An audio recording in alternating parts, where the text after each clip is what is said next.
السلام علیکم لسنرز، آئیے سچی کہانیوں کے سلسلے کی ایک نئی کہانی سنتے ہیں۔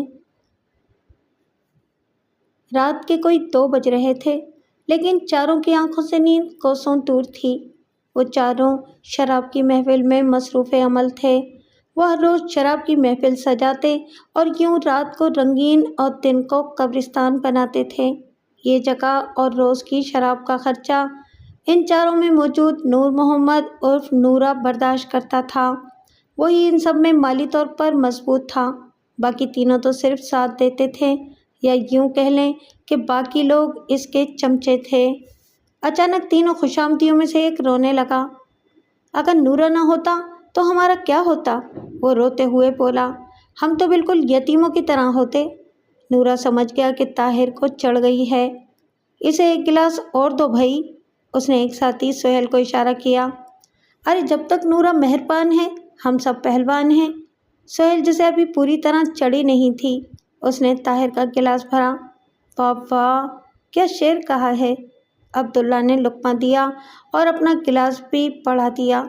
وہ تینوں بھی درمیانی طبقے سے تعلق رکھتے تھے اور کوئی کام دھندہ بھی نہیں کرتے تھے۔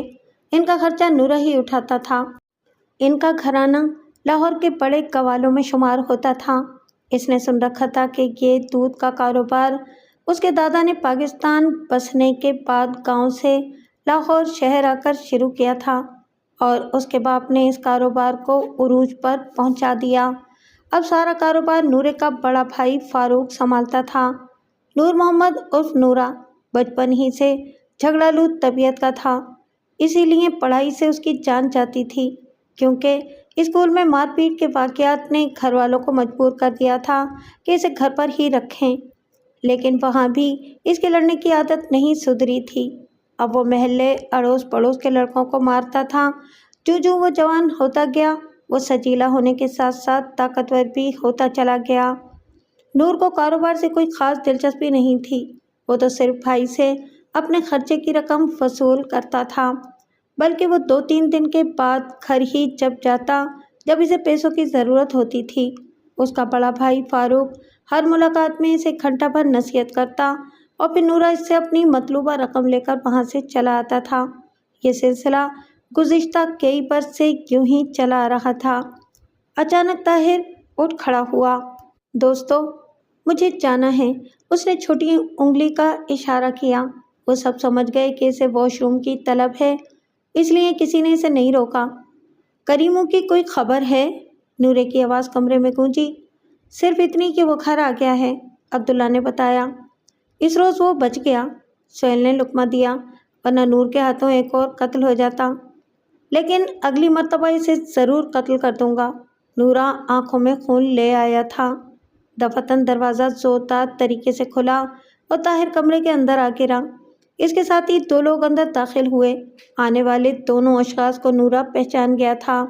وہ کریمو اور اس کا دوست مجاہد تھا، لیکن اس سے پہلے کہ کمرے میں کوئی اور گڑبڑ ہوتی یا کریمو اپنے آنے کا مقصد بتا پاتا، کمرے میں یکے بعد دیگرے 2 فائر ہوئے۔ یہ دونوں گولیاں نورے کے پستول سے چلی تھیں، جو سیدھے کریمو کو جا کر لگی تھیں۔ کریمو جو خود نورے کو قتل کرنے کے ارادے سے آیا تھا، لیکن موت نے فیصلہ کریمو کے حق میں دے دیا تھا۔ کریمو کچھ ہی دیر میں ساکت ہو چکا تھا۔ کریمو کے ساتھ آنے والا مجاہد اتنی پھرتی سے وہاں سے بھاگا تھا جیسے چھلاوا ہو۔ وہاں موجود سب لوگوں کا نشہ حیران ہو چکا تھا، اس لیے کہ ان کے ساتھ کمرے میں لاش موجود تھی۔ سب سے پہلی آواز سہیل کی تھی، جو سب کو سنائی دی۔ یہ تو مر چکا ہے۔ تو اب کیا ہوگا؟ طاہر کو کپ کپی لگی ہوئی تھی۔ میں نے زندگی میں پہلی بار قتل ہوتے دیکھا ہے۔ عبداللہ بھی حواس باختہ تھا۔ میں اگر اسے نہیں مارتا تو یہ مجھے یا پھر تم لوگوں کو بھی میرے ساتھ ہی مار دیتا۔ نورے کی آواز میں اطمینان تھا۔ اب کیا ہوگا؟ نورے نے سوالیہ نظروں سے دیکھا۔ کیا ہم پکڑے جائیں گے؟ قتل ہوا ہے، پولیس ضرور پکڑے گی، طاہر نے جواب دیا۔ تم گھبراتے کیوں ہو؟ نورا خود کو سنبھال رہا تھا۔ اچھا تگڑا وکیل کروں گا اور ہم سب بچ جائیں گے۔ فی الحال تو جیل جانا ہوگا، سہیل نے ٹھنڈی سانس سینے سے خارج کی۔ کیوں نہ ہم فرار ہو جائیں؟ عبداللہ نے مشورہ دیا۔ کسی دوسرے شہر چلے جائیں، یہ بے وقوفی کا عمل ہوگا۔ پولیس دوسرے شہر بھی پہنچ جاتی ہے، سہیل نے کہا۔ بھاگنے کا مطلب ہے کہ اپنے لیے مصیبتیں بڑھانا۔ قتل میں نے کیا ہے، تم کو پولیس کچھ نہیں کہے گی، نورے نے کہا۔ نورے کی اس بات پر ان تینوں کو کافی تسلی ہوئی، کیونکہ وہ درست کہہ رہا تھا۔ ان تینوں نے قتل کے عمل میں کوئی حصہ نہیں لیا تھا، وہ تو صرف موقع پر موجود تھے۔ تم لوگوں نے گواہی میں صرف یہ کہنا ہے کہ اس نے مجھ پر حملہ کیا تھا، نورا ان کو سمجھانے لگا، اور میں نے دفاع میں گولی چلائی۔ ہاں، یہ ٹھیک رہے گا، وہ تینوں بیک وقت بولے، اور اب وہ لوگ پولیس کی آمد کا انتظار کرنے لگے۔ پولیس موقع واردات پر پہنچ چکی تھی۔ تمام صورتحال کو دیکھتے ہوئے نور محمد عرف نورا کو گرفتار کیا گیا تھا، اور اس کے تینوں دوستوں کو بھی پولیس ساتھ لے جا رہی تھی تاکہ ان کا بیان قلم بند کیا جا سکے۔ پولیس کو اطلاع مجاہد سے ملی تھی۔ مجاہد موقع سے بھاگا تو سیدھا کریموں کے گھر گیا، وہاں اطلاع دی اور پھر ان کی مدد سے پولیس کو باخبر کیا۔ پولیس اسٹیشن پہنچ کر نورے کو لاک اپ کر دیا گیا تھا، اور اس کے تینوں ساتھی انچارج کے کمرے میں اپنا بیان لکھوانے لگے تھے۔ انہوں نے نورو کی ہدایت اور جو کچھ انہوں نے دیکھا اس کے مطابق بیان لکھوا دیا تھا۔ ایک سپاہی صبح کی سفیدی پھیلتے ہی نورے کے گھر پہنچا تھا۔ دستک کے جواب میں نورے کا بڑا بھائی فاروق سامنے آیا۔ اس سپاہی نے قتل اور نورے کی گرفتاری سے متعلق آگاہی دے کر اپنا فرض پورا کر دیا تھا۔ فاروق کے گھر میں کوہرام مچ گیا تھا۔ نورے کی ماں نے دہائیاں دے دے کر آسمان سر پر اٹھا لیا تھا۔ اماں، تو بالکل فکر مت کر، نورے کو کچھ نہیں ہوگا۔ فاروق نے ماں کو گلے لگا لیا۔ نہیں، مجھے میرا بچہ چاہیے، ماں کی آواز درد میں ڈوبی ہوئی تھی۔ کچھ بھی کر اسے میرے پاس لے کر آ، ورنہ میں مر جاؤں گی۔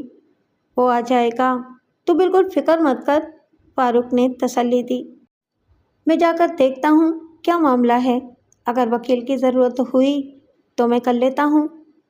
اگر نورے کو کچھ ہوا تو میں تجھے کبھی معاف نہیں کروں گی۔ ماں کی آنکھوں سے آنسو رواں تھے۔ اماں، وہ تیرا بیٹا ہے تو میرا بھی تو چھوٹا بھائی ہے، فاروق نے غصہ دکھایا۔ میں اسے باہر نکال لاؤں گا، تجھے کیوں یقین نہیں ہے؟ وعدہ کر، مجھ سے وعدہ کر، اماں نے کہا۔ میری تسلی کرا کہ تو نورے کو کچھ نہیں ہونے دے گا۔ میں وعدہ کرتا ہوں، میں اپنے چھوٹے بھائی کو کچھ نہیں ہونے دوں گا۔ اب تو رونا دھونا بند کر دے، میں جا کر دیکھتا ہوں۔ فاروق نے ماں کو بیوی کے حوالے کیا اور خود پولیس اسٹیشن کی طرف روانہ ہو گیا۔ فاروق جب پولیس اسٹیشن پہنچا تو کریموں کے لواحقین بھی وہاں آ گئے تھے۔ فاروق اچھی طرح سے جانتا تھا کہ کریموں کے خاندان کا کاروبار بھی دودھ سے تعلق رکھتا ہے۔ کریموں کا باپ جو خاصا بوڑھا تھا، اس حادثے نے جیسے اسے بالکل ہی موت کے دہانے پر لا کھڑا کیا تھا۔ کریموں کا باپ وزیر داد اس وقت انچارج کے کمرے میں موجود تھا۔ انچارج صاحب، جلدی سے ضروری کارروائی نمٹا لو تو کریموں کی لاش مجھے دے دو۔ کوشش کروں گا کہ تمام امور جلدی نمٹ جائیں تاکہ آپ کو آپ کے بیٹے کی باڈی سپرد کر دی جائے۔ انچارج نے فاروق کو دیکھ لیا تھا۔ اب فاروق سے وہ الگ سے بات کر رہا تھا۔ بالکل سیدھا سا معاملہ ہے، وہ بتانے لگا۔ کریموں کا قتل ہوا ہے اور نورا نے کیا ہے، بس نورا یہ کہتا ہے کہ اس نے دفاع میں گولی چلائی ہے۔ انچارج صاحب، مجھے یہ بتاؤ کہ صورتحال میرے حق میں کس طرح ہو سکتی ہے؟ فاروق براہ راست مقصد کی بات پر آیا۔ اس معاملے میں کچھ نہیں کر سکتا کیونکہ کیس سیدھا اور واضح ہے، انچارج بولا۔ ایک شخص قتل ہوا ہے، لاش موجود ہے، قتل کرنے والا گرفتار ہے، وہ اعتراف جرم بھی کر رہا ہے، آلہ قتل بھی پولیس کے قبضے میں ہے، موقع پر موجود عینی شاہد بھی یہ بتا رہے ہیں کہ گولی نورے نے چلائی ہے۔ انچارج نے لمبی تقریر کر ڈالی تھی۔ اب اس سلسلے میں کیا مدد کر سکتا ہوں؟ آپ لوگ قانون کے استاد ہوتے ہیں، فاروق نے کہا۔ کوئی نہ کوئی راستہ نکال سکتے ہیں۔ فاروق اور انچارج کے درمیان اس طرح کی گفتگو خاصی دیر تک جاری رہی تھی۔ نورے کے تینوں دوستوں کو اس شرط پر رہائی مل گئی تھی کہ وہ شہر نہیں چھوڑیں گے اور پولیس کے طلب کرنے پر فوراً تھانے میں حاضری دیں گے۔